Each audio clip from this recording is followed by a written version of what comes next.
morning. Welcome to Tribune News on Q, your go-to morning news source, only here at the Daily Tribune. We're live on Daily Tribune's Facebook page, Daily Tribune PH on YouTube, and the Daily Tribune official on TikTok. For today's headlines. Malacanang on Monday confirmed that Health Secretary Ted Herbosa has resigned, and Dr. Jose Bretaño Brix Pujalte Jr. will take over as acting Secretary of the Department of Health. The defense team of Sara Duterte questioned the integrity of National Bureau of Investigation records and impartiality of its probe into her alleged threats against Ferdinand Marcos Jr. The defense team of Sara Duterte said it will present a witness on the alleged Operation Romanov to support its claim of an assassination plot against her family and challenge the prosecution's impeachment case. The Department of Education is investigating the death of an 8-year-old student who died of septic shock a day after participating in a school-based deworming activity in Cavite.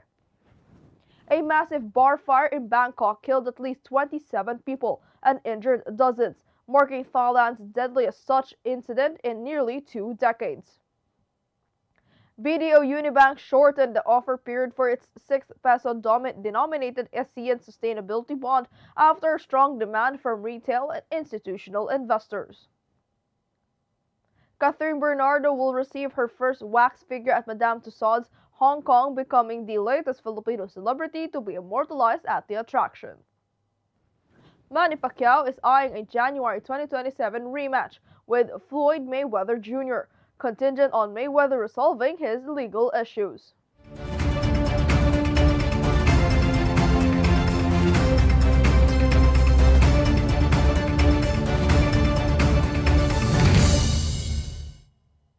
Today is the 14th of July, 2026, Tuesday, and I'm Eliana Lacap and I'm bringing you today's top stories.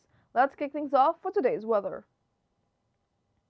Tropical storm Josie continues moving northwestward and is expected to exit the Philippine area of responsibility by Tuesday evening. As of 4 a.m., it was located 1,085 kilometers east of eastern Visayas with maximum sustained winds of 65 kilometers per hour. Pagasa says no tropical cyclone wind signals are in effect, and Josie is unlikely to directly affect the country's weather. However, the southwest monsoon will continue to bring strong winds over parts of Luzon with rough seas along western coastal areas. Mariners are advised to avoid unnecessary sea travel. Now for our traffic update. Light traffic is reported Balintawak Toll Plaza, Mindanao Toll Plaza, Bocaue Toll Plaza, and San Fernando northbound and southbound lanes. All other areas of NLEX, SATX, and NLEX connector, including toll plazas and interchanges, are also experiencing light traffic. Now let's move on to this morning's headlines.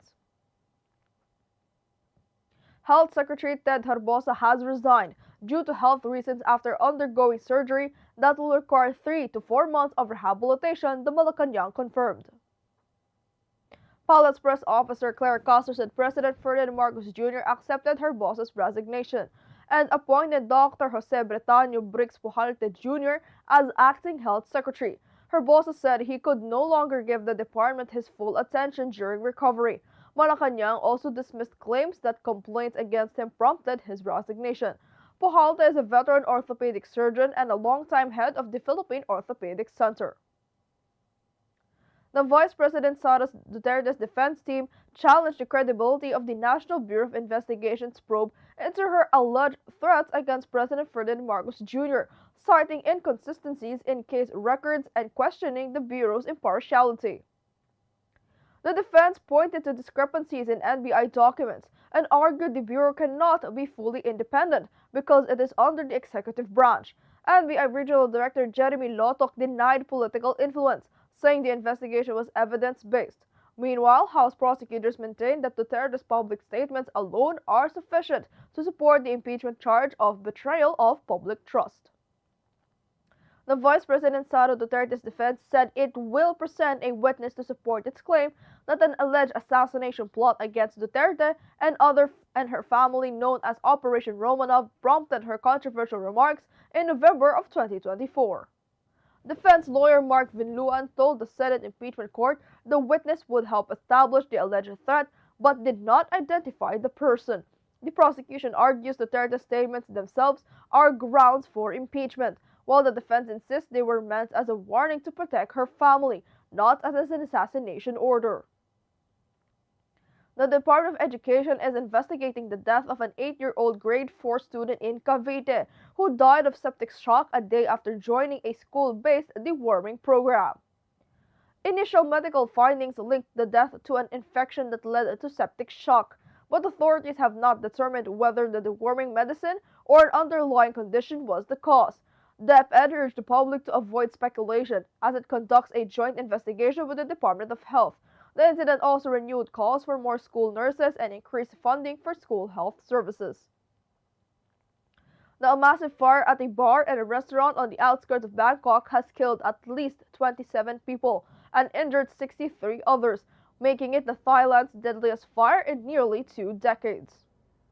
Authorities said most victims likely died from smoke inhalation as the fire spread rapidly. Investigators are also looking into reports that the fire exit may have been blocked. Rescue workers and bystanders helped people escape the burning building, while forensic teams continue identifying the victims and determining the cause of the blaze. Now, BDO Unibank has shortened the offer period for its 6 peso denominated ASEAN sustainability bond after strong demand from retail and institutional investors. The offering closed on July 10th ahead of its original July 21st deadline. BDO aims to raise at least 5 billion pesos through the 1.5-year bonds, with a fixed annual coupon rate of 6.26%. Proceeds will fund eligible projects under the bank's sustainable finance framework and support lending activities. Since 2022, BDO has raised nearly 387 billion pesos through its sustainability bond program. Now, actress Catherine Bernardo has become the 5th Filipino to be immortalized at Madame Tussauds in Hong Kong with her first wax figure. Joining Pia Wurtzbach, Catriona Gray, Manny Pacquiao, and Ann Curtis, Catherine's wax figure recreates her look from the 2023 Outstanding Asian Star Awards in Seoul and will go on permanent display starting July 17th. During the unveiling, Catherine said the honor reflects the global recognition of Filipino talent and expressed hope that it would inspire others to pursue their dreams. Now, 8th Division boxing champion Manny Pacquiao is targeting an exhibition fight in the last quarter of 2026 after plans for a rematch with Floyd Mayweather were put on hold. Manny Pacquiao Promotions CEO Jas Mathur said the camp is arranging the exhibition while hoping a January 2027 rematch can still happen if Mayweather's legal issues are resolved.